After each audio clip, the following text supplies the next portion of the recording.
Tervetuloa mukaan meidän tilan kevätsesonkiin.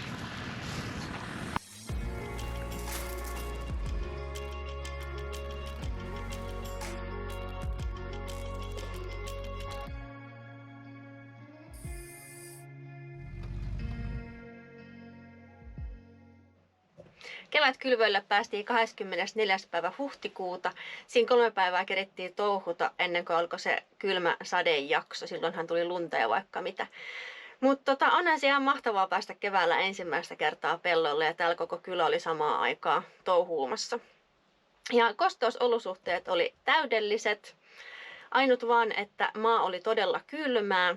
Mutta eikö se kylmä maa vaan hyvin rikot ton siemenen itämislevon. Ja toisaalta tää savialue pitää pelätä ennemmin kuivaa maata kuin kylmää maata mun mielestä. Muokkautuu kyllä tosi hyvin nää. Kattokaa vaikka. –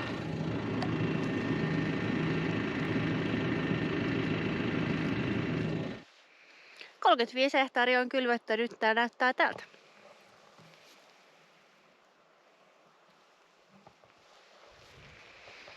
Mutta ei hätää, siellä ne värjöttelee maan alla turvassa ja tulee sitten maan pinnalle, kun on lämmintä riittävästi. Kattokaas, hei, mitä täällä tapahtuu.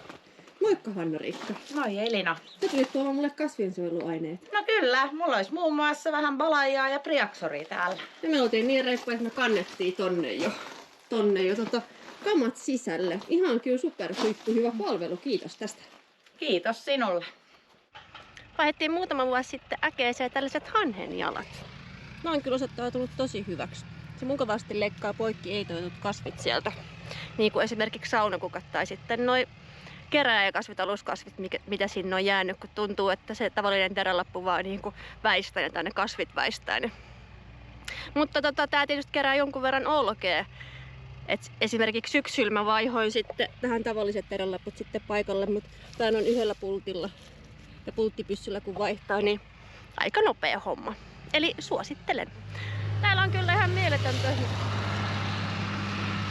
Täällä on vaikka miten paljon porukkaa pellolla ja tuollakin on meillä on koneen täyttä käynnissä.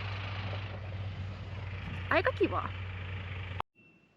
Tänä vuonna kokeillaan vähän monipuolisempia kerääjäkasvi- ja aluskasviseoksia parilla lohkolla.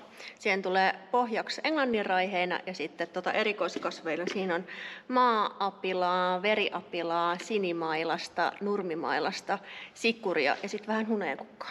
Mä nämä erikoiskasvit sekoitan tässä ämpärissä ja sitten ne kun kylvetään kylvökoneen pienisemmän laatikosta, niin sitten mä siellä sekoitan ne siihen englanninraiheina. Morjentes! Terve! Me käytiin täällä Topin kanssa tonne kylvämässä kerääjäkasvikokeita kauran aluskasviksi. Mitäs me kaikkea, Topi, laitettiin sinne? No mehän kylvettiin erilaisia seoksia löytyy ja ihan yksittäislajeja muun muassa. Täältä löytyy ihan veriapilaa, valkoapilaa ja sikuria ja mansikka-apilaa. Ja se oli hauska. Kyllä, erilaisia apiloita. Ja ihan supertrendaavaa koiraheinääkin. Miksi se on supertrendaava? Miksi se on tosi hyvä? No se tuntuu ulkomailla olevan nyt muodissa ja täytyyhän meidänkin sitä kokeilla, että miten se käyttäytyy kerääjäkasvina. No niin, hyvä. Kiitos. Moikka! Täällä on ensimmäiset kylvöt jo 2 lehtivaiheella. Mä just laskin, niin siinä oli 600 per 4. Mä olisin toki toivonut, että siinä olisi vähän enemmän, kun se on mun mielestä niin tärkeä sadonmuodostuksen kannalta. Paljon siellä on porukkaa ja sitten sivuversoja ei juurikaan näkynyt tässä viime vuosina. Mutta toi kylvösiemen on niin hirvittävän painavaa, niin sitten ei vaan saa tuolta kylvökoneesta enempää läpi. Saatiin tänäkin vuonna kyllä etua siitä, että jonkun verran oli kevytmuokattu noita peltoja, koska niille pääsee aina paljon aikaisemmin kuin sänkipellolle. Ja sitten mun mielestä se keväällä se alkuun lähtö ja startti on tosi tärkeää, että mitä aikaisemmin pääsee, niin sen parempi. Sitten kasvi pystyy hyödyntämään lämpösummaa heti alusta alkaen. Ja toisaalta se helpottaa sitten vähän syksyä ja ehkä on vähän paremmat korjuuolosuhteet. Tälle vuodelle on nyt vähän leveämmät ajourat. Tässä on riviväli 15 senttiä. Ja viime vuonna meni vaan yhdet vantaat kiinni ajouran kohtaan, niin ei siinä 30 sentissä ihan mahtunut traktorilla liikkua kasvukaudella. Mikä tarkoitti sitä, että puintiaikana sitten ajettiin ajourat vielä kertaalleen läpi, niin ei tarvinnut niitä vihreitä jyviä puida joukkoon, vaan ne jäi sitten peltoon.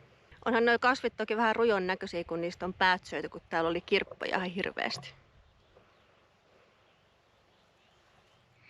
Mä lähdenkin tästä seuraavaksi ruiskuttamaan syysvehniä. Tulevassa jaksossa puhutaankin lisää kasvinsuojelusta. Moikka!